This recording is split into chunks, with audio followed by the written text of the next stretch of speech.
اور آیت کیا تھی؟ اللہ فرماتا ہے وَمِنَ النَّاسِ مَن يَقُولُ، لوگوں میں سے کچھ لوگ ہوں گے، لوگوں میں سے کچھ لوگ ہوں گے اور وہ کہیں گے، کیا کریں گے؟ آمنا، ہم نے ایمان لایا. ہم بھی کہتے ہیں لوگوں میں سے کچھ لوگ ہوں گے ہم نے ایمان لایا. کس پر؟ آمنا باللہ، ہم نے اللہ پر ایمان لایا، ہم نے اللہ پر ایمان لایا. وہ بالیوم الآخر، ہم نے آخرت پر ایمان لایا. غریب کے بچے کہتے ہیں، جو جمعہ آتے ہیں وہ بھی کہتے ہیں، جو عید بقرعید آتے ہیں وہ بھی کہتے ہیں، جو روزہ نہیں رکھتے وہ بھی کہتے ہیں، جو نماز پڑھتے ہیں وہ بھی کہتے ہیں، جو نماز نہیں پڑھتے ہیں وہ بھی کہتے ہیں کہ ہم نے ایمان لایا اللہ پر اور آخرت پر. مگر قرآن آگے کیا کہہ رہا ہے؟ وہ لوگ جو کہتے ہیں کہ ہم نے ایمان لایا اللہ پر آخرت پر، وما هم بمؤمنین، محبوب وہ مومن نہیں ہے. ان کی ایمان کا بائکاٹ کیا جا رہا، اس کی ایمان کی سند کو رد کیا جا رہا. وہ لوگ جو کہہ دیا کہ ہم نے اللہ پر ایمان لایا اور آخرت پر ایمان لایا، اللہ کہتا ہے وہ مومن نہیں ہے. وہ مومن نہیں. کہا کہ اگر وہ مومن ہوتا تو دنیا میں رہ کر آخرت کی تیاری ضرور کرتا. اگر وہ مومن رہتا تو پھر اللہ پر اس کا یقین رہتا. اس کے یقین کو دیکھیے کہ اس کو اللہ کی ذات پر یقین اس کا اٹھ گیا، اللہ کی ذات سے اس کا بھروسہ اٹھ گیا، اللہ کی ذات سے اس کی اعتماد اڑ گیا. اگر نہ اٹھتا تو کبھی بھی وہ اپنے چلتے ہوئے راہوں کی تکلیف کو دیکھ کر کبھی بھی اللہ کی ناشکری نہیں کرتا. یہ انسان ہے دوستو، یہ زندگی میں 70 سال زندگی بہترین گزارتے ہیں. ان کے ہاتھ تندرست، ان کی کمر تندرست، ان کی چہرے کی آنکھوں کی روشنی برقرار، ان کا چہرہ برقرار، ان کا سینہ جو ہے بہتر سے بہتر، ان کا جسمانی تندرستی سب اچھا ہے. مگر 70 سال کے بعد جب ہی اس کے گھٹنے میں درد ہوتا ہے.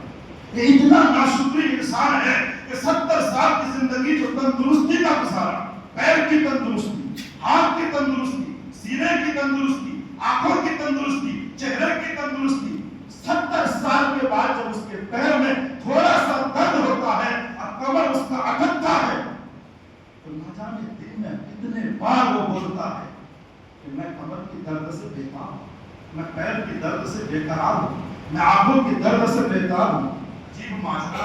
یہ 70 سال کی زندگی آپ نے صحت کا گزارے اور آپ نے کبھی یہ نہیں کہا کہ ماشاءاللہ میرا جسم تندرست ہے، میرے ہاتھ تندرست ہے، میرا چہرہ تندرست ہے، اللہ نے مجھے کتنی بہتر سے بہتر زندگی عطا فرمایا ہے.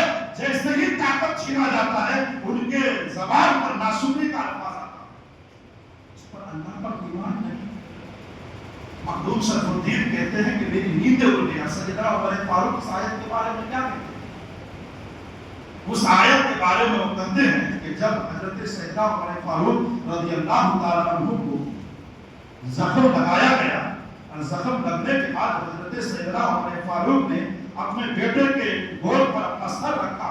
حضرت عبداللہ ابن عمر رضی اللہ تعالیٰ عنہ نے اپنے باپ کے سروں کو اپنے گود میں رکھا تو عمر نے کہا میرے سر کو اپنے گود میں مت رکھو، میرے سر کو زمین پہ رکھو، میرے سر کو خاک پہ رکھو.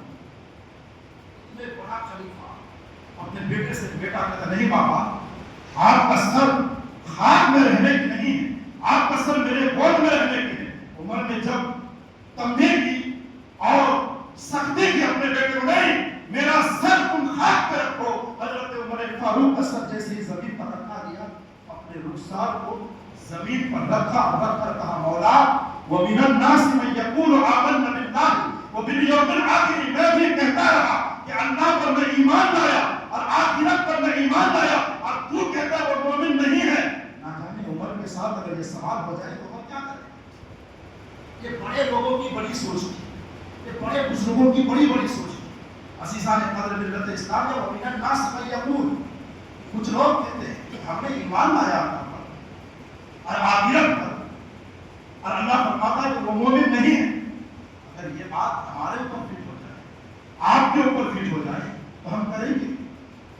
اور یہی ایمان ہے دوستو، جس ایمان کے بنا پر نہ ہم بخشے جائیں گے، نہ ایمان کے بنا پر نہ ہماری بخشش ہوگی، نہ ایمان کے بنا پر ہماری نجات ہوگی، نہ ایمان کے بنا پر ہماری پرسرات سے پالے. ایمان اگر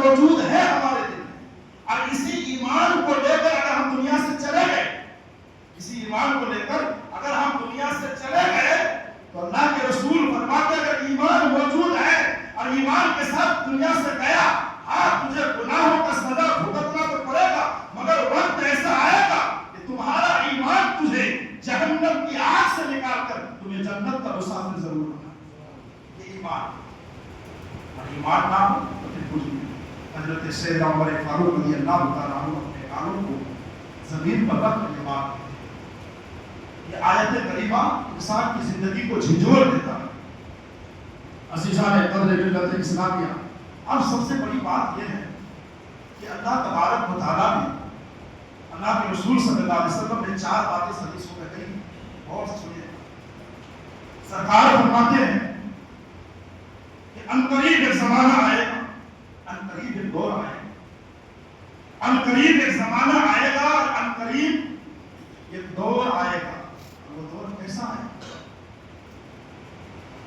وہ زمانہ انسان کی زندگی میں کیسا آئے گا؟ کیا وہ دور آ چکا ہے، یا وہ دور قریب ہے، یا وہ دور آنے والے ہیں؟ اللہ کے رسول صلی اللہ علیہ وسلم ارشاد فرماتے ہیں اس کے پاس قرآن تو ہوگا، اس کے پاس قرآن تو ہوگا، مگر قرآن صرف تحریر کی شکل میں موجود رہ جائے۔ نہ یہ قرآن کو سمجھے گا، نہ یہ قرآن کو پڑھے گا، نہ یہ قرآن پر عمل کرے گا، نہ یہ قرآن کی دعوتیں دے گا، کچھ بھی نہیں۔ بس قرآن رسم و رواج کے طور پر رہ جائے۔ ان کے سامنے قرآن تو ہوگا اور قرآنی عمل نہیں ہوگا، ان کے سامنے قرآن تو ہوں گے مگر قرآنی زندگی نہیں ہوگا، ان کے سامنے قرآن تو ہوں گے مگر قرآنی تبلیغ نہیں ہوگا، ان کے سامنے قرآن تو ہوں گے مگر قرآن کو سمجھیں گے نہیں۔ کیوں نہیں سمجھیں؟ اس بنیاد کو نہیں سمجھیں۔ سرکار فرماتے ہیں کہ قرآن تحریر کی شکل میں موجود رہے گا، اور کس بنیاد پر موجود رہے گا؟ ہم مسلمانوں کو قرآن 2 ہی جگہ یاد آتا ہے، صرف 2 جگہ۔ 2 جگہ کے علاوہ قرآن ہمیں آج تک تیسری جگہ میں یاد ہی نہیں آیا۔ پہلی جگہ تو ہمیں قرآن وہاں یاد آیا کہ جب ہم اپنی بیٹی کی شادی کراتے ہیں، شادی کرانے کے بعد ہم جہیز لکھواتے ہیں، الا ماشاء اللہ کچھ مسلمان لوگ جہیز میں قرآن لکھا، سب سے پہلے قرآن لکھا، ہم اپنی بیٹی کو قرآن دیں گے جہیز میں۔ ان کی بیٹی کو قرآن پڑھنے آئے یا نہ آئے، قرآن کو دے رہے۔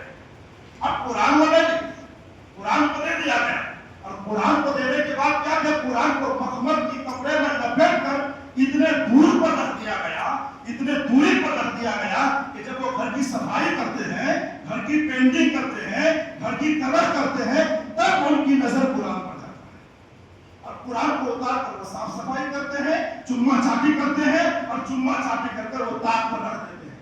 دوستو، قرآن چما چاٹی کے لیے اتارا گیا تھا؟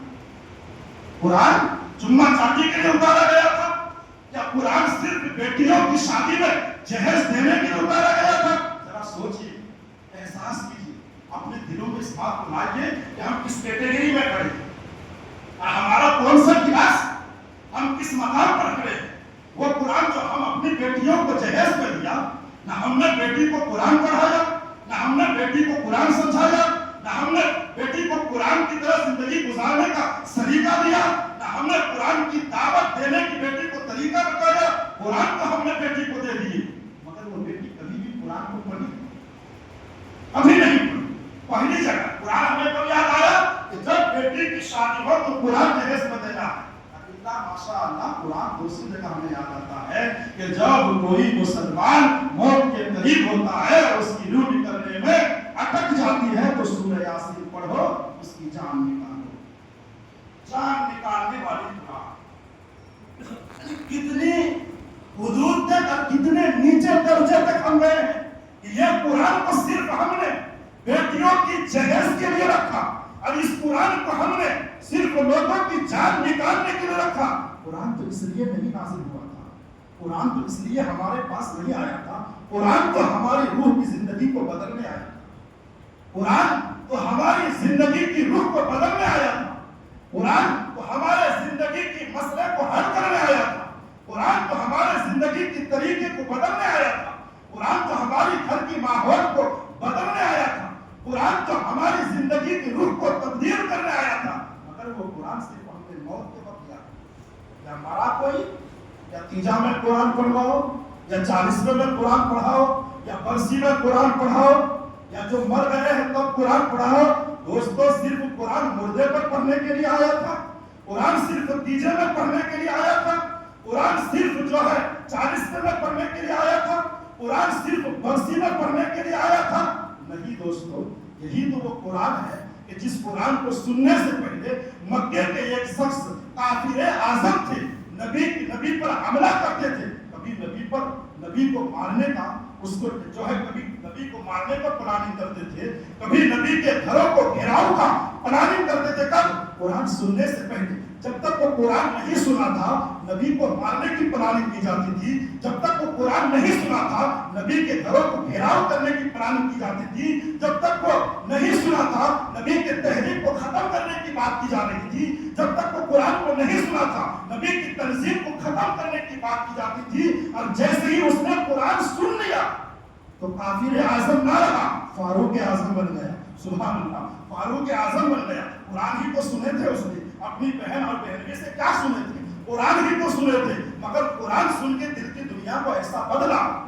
دوستو ابھی کچھ دن پہلے ایک شخص مسافر ہمارے اس مسجد میں آئے اور بعد نماز عشاء سورہ ملک پڑھی جاتی ہے۔ آنے والے شخص وہ تو اگر اس گاؤں کے رہتے تو میں الحمدللہ اسے پوچھتا، وہ بول کر چلے گئے۔ ایک شخص کیا بولے کہ سورہ ملک جو پڑھی جاتی ہے پڑھنے والوں کو ثواب ہے، سننے والوں کو ثواب نہیں۔ کتنا بدبخت انسان ہے وہ کہ اس نے تو بول کر چلا گیا، اور جس کو بولا الحمدللہ اس نے مجھے آ کر بولا۔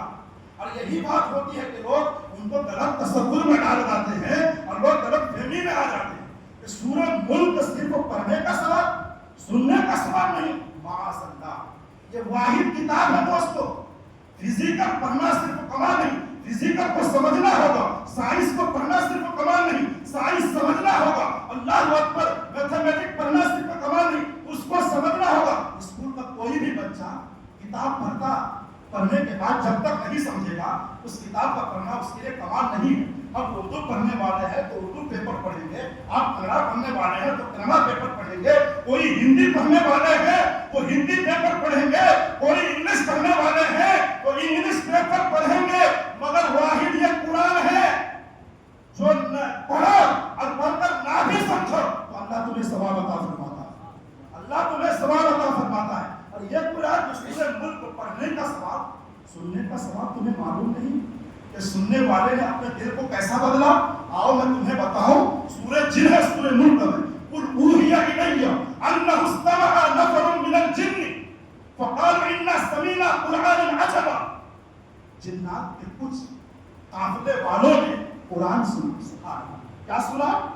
یہ قرآن سنا، قرآن کی آیتوں کو سنا۔ وہ جنات کی جماعت کہتے ہیں جیسے ہی ہم نے اس قرآن کی آیت کو سنا ہمیں تعجب معلوم ہوا، ہمیں حیرانی معلوم ہوا، نہ جانے اس قرآن کی تلاوت نے ہمارے دلوں کی روحانیت میں اور دلوں کی زندگی میں ایسا بدلاؤ لایا کہ ہم ایمان لے کر آ گئے۔ سبحان اللہ، ہم ایمان لے کر آ گئے۔ تو دوستو سن کر بھی دل کی دنیا بدلتی ہے، سبحان اللہ، سن کر بھی روحانیت بدلتی ہے، سن کر بھی دل کا روح بدلتا ہے۔ یہ واحد کلام پاک ہے اور قرآن پاک ہے۔ تو دوستو یہ قرآن صرف تیجے کے لیے نہیں اترا، یہ قرآن صرف برسی کے لیے نہیں اترا، یہ قرآن صرف ہمارے گھر کے مردے بخشوانے کے لیے نہیں اترا، یہ قرآن صرف تیجے برسی 40 کا کے لیے نہیں اترا، قرآن ہماری زندگی کو بدلنے کے لیے اترا ہے۔ قرآن ہماری زندگی کو بدلنے کے لیے اترا ہے اور ہم قرآن سے اپنا شعور لیں۔ یہ قرآن ایسی تعلیم ہے قرآن کی کہ پیغمبر اعظم نے جب قرآن کی تعلیم عام کیا، مدینہ المنورہ میں آج بھی وہ چبوترا موجود ہے جس کو اصحاب صفہ کا چبوترا کہتے ہیں۔ الحمدللہ نہ جانے کتنی گورنمنٹ آئی مگر آج بھی سرکار کی وہ چبوترا موجود ہے۔ الحمدللہ میں نے اپنے آنکھوں سے دیکھا، وہ چبوترا موجود ہے جہاں سرکار نے لوگوں کو تعلیم دیتے تھے اور تعلیم اس طریقے سے دیتے تھے، قرآنی تعلیم دیتے تھے سرکار۔ جب اس اصحاب چبوترا میں سرکار نے تعلیم دیے، اب اس تعلیم کی برکت جب نکلی اور اسی تعلیم میں کوئی ابو بکر صدیق بنا، سبحان اللہ، اسی تعلیم میں کوئی فاروق اعظم بنا، اسی تعلیم میں کوئی عثمان غنی بنا، اور اسی تعلیم میں کوئی حیدر کرار بنا، اسی تعلیم میں کوئی حسن مصطفیٰ بنا، اسی تعلیم میں کوئی حسین شہیدان کربلا بنا۔ اب یہ تعلیم مصطفیٰ نے اصحاب صفہ میں دی، اس کی برکات جب چلی، ان کی برکات جب جاری ہوا تو اس کی برکات نجف اشرف پہنچی، مولا علی کے صورت، سبحان اللہ۔ جب یہ برکات روا ہوئی تو پھر غوث اعظم کی شکل میں بغداد پہنچی، سبحان اللہ۔ جب یہی برکات جاری ہوئی تو پھر غریب نواز کی شکل میں اجمیر پہنچی، جب یہی برکات جاری ہوئی تو پھر یہی بندہ نواز کی صورت میں گلبرگہ پہنچی، سبحان اللہ۔ یہ قرآنی تعلیم ہے، یہ واحد قرآنی تعلیم ہے، یہ قرآنی تعلیم ہی ہر چیز کی تعلیم کو فروغ دیتا ہے۔ آج ہمارے اسکول کے بچے کیا پڑھتے ہیں کہ امریکہ کے دو بھائیوں نے ہوائی جہاز بنایا، فلائٹ بنایا۔ غلط، بالکل غلط۔ ہسٹری پر حق ہے کہ وہ بنایا، مگر سب سے پہلے اس جہاز کا ایجاد کس نے کیا؟ سب سے پہلے اس جہاز کا ایجاد اور اس جہاز کو بنانے کس نے کیا؟ 810 عیسوی میں عباس بن فرانس کر کے، عباس بن فرانس کون تھے؟ وہ قرآن کی تعلیم والی تھے، سبحان اللہ۔ وہ حدیث پڑھنے والے تھے، وہ ایک مسلمان شخص تھے۔ وہ نبی کی امت نے عباس بن فرانس سے سب سے پہلے جہاز کا ایجاد کیا، اور ایجاد کرنے کے بعد جب اس نے اپنے جہاز کو زمین پر لینڈ کیا تو اس پر لینڈ کرنے کا طریقہ معلوم نہیں تھا۔ وہ آگ لگی اور ختم ہو گئی، اور وہاں وہ بھی ختم ہو گیا، شہید ہو گیا۔ مگر اس سے نظریہ لیا امریکہ والوں نے، اور امریکہ والوں نے جہاز کا ایجاد کیا، مگر نظریہ اگر کسی سے لیا ہے تو وہ مسلمانوں سے لیا، وہ مسلمانوں سے لیا۔ اور یہ مسلمان کون تھے؟ اللہ کے کلام پڑھنے والے تھے، قرآن پڑھنے والے تھے۔ یہی قرآن تمہیں سائنس کا علم بھی دیتا ہے، یہی قرآن تمہیں میتھمیٹکس کا علم بھی دیتا ہے، یہی قرآن تمہیں ہر چیز کا علم دیتا ہے۔ صورت الگ الگ ہوگا، تعلیم یونیورسٹی کی صورت ہوگی، کالج کی صورت ہوگی، اسکول کی صورت ہوگی، ہندی کی صورت ہوگی، اردو کی صورت ہوگی، مگر تعلیم برحق وہی ہے جو قرآن ہے، جو قرآن ہے۔ قرآن صحیح، اور یہ ہم نے نہیں، غیروں نے کہا ہے، اپنی کتاب میں کہا ہے، وید کی 4 وید میں کہا ہے کہ یہ کتاب ہوگا اور وہ آسمانی کتاب ہوگا، اور جس کتاب میں 33 منتر ہوگا، 33 منتر ہوگا، جس منتر کو ہم آیت بولتے ہیں وہ منتر بولتے ہیں۔ کہا کہ جس قرآن میں 33 منتر، 33 ورڈ اور 33 الفاظ اور 33 منتر یہ شکل میں آئے گا، وہی کتاب سچا ہوگا، وہی کتاب سچا ہوگا۔ تو دوستو ہم نے ہر کتاب کو تلاش کیا، توریت کو تلاش کیا، 33 منتر ایک شکل کا نہیں ملا۔ ہم نے زبور کو تلاش کیا، 33 منتر ایک شکل کا نہیں ملا۔ ہم نے جو ہے انجیل کو تلاش کیا، مگر انجیل میں بھی 33 منتر کا ایک صورت نہیں ملا۔ ملا تو ہمیں کیا ملا؟ کلام پاک ملا۔ سورہ رحمان پڑھو، ہر اس سورہ رحمان کی مکمل تک تمہیں 33 منتر ملے گا، جسے فَبِأَيِّ آلَاءِ رَبِّكُمَا تُكَذِّبَانِ کہا گیا۔ یہی سچا کلام ہے، یہی سچا قرآن ہے، اور اس قرآن سے تعلیم، اور ہم نے اپنے بچوں کو اسی تعلیم سے دور رکھا۔ پنجابی والے ہر جگہ رہتے ہیں، سکھ جسے سکھ برادری کہتے ہیں، اس سکھ برادری کے جو لوگ ہیں وہ آپس میں پنجابی ہی بات کرتے ہیں، اور ان لوگوں کا نظریہ کیا ہے معلوم ہے؟ وہ سب سے پہلے اپنے بچے کو اپنے دھرم کی کتاب پڑھاتے ہیں، اپنے دھرم کی کتاب پڑھاتے ہیں، اپنے مذہب کی کتاب پڑھاتے ہیں، اس کے بعد دوسرے راستے پر لے کر جاتے ہیں۔ اور ہم بچہ پیدا ہوتے ہی ہم گڈ مارننگ سکھاتے ہیں، بچہ پیدا ہوتے ہی ہم گڈ نون سکھاتے ہیں، بچہ پیدا ہوتے ہی ہم گڈ آفٹر نون سکھاتے ہیں۔ مگر دوستو جو ہمارے مذہب کا کتاب کلام پاک ہے، ہمیں اس کی تعلیم تو بچے کو دیا ہی نہیں، اور دیا بھی تو کیا ہے؟ خالہ کے پاس، پھپھو کے پاس قرآن پڑھ لیے، اور قرآن پڑھ لیے تو کیا صورت؟ وہاں ہمارے بچے قرآن پڑھ لیے ہیں، ایک بار نہیں مولانا 4 بار ختم کیے ہیں۔ اچھا تمہارے بچہ 4 بار ختم کیے ہیں تو تمہارے بچے کو بلائیے، تمہارے بچے کے سامنے میں ایک آیت پڑھتا ہوں، اس آیت کا ترجمہ کر دیں۔ قرآن پڑھنا کمال نہیں ہے، قرآن کو سمجھنا کمال ہے، قرآن کو سمجھنا کمال ہے۔ قرآن سمجھیے تو ضرور، سورہ فاتحہ تمہیں کیا کہتے ہیں؟ تمہیں نیوز پیپر سمجھنے کا معدہ تو ہے، تمہیں کنڑا سمجھنے کا معدہ تو ہے۔ اللہ اکبر، گاندھی جی نے کیا کہا تم انگلش کے ذریعے سے سمجھ گئے، جواہر لال نہرو نے کیا کہا تم انگلش کے ذریعے سے سمجھ گئے، ہندوستان کے لیڈر نے کیا کہا تمہیں اس دنیاوی ایجوکیشن کے ذریعے سے سمجھ گئے۔ مگر اللہ تمہیں کیا کہہ رہا تب سمجھو، اللہ تمہیں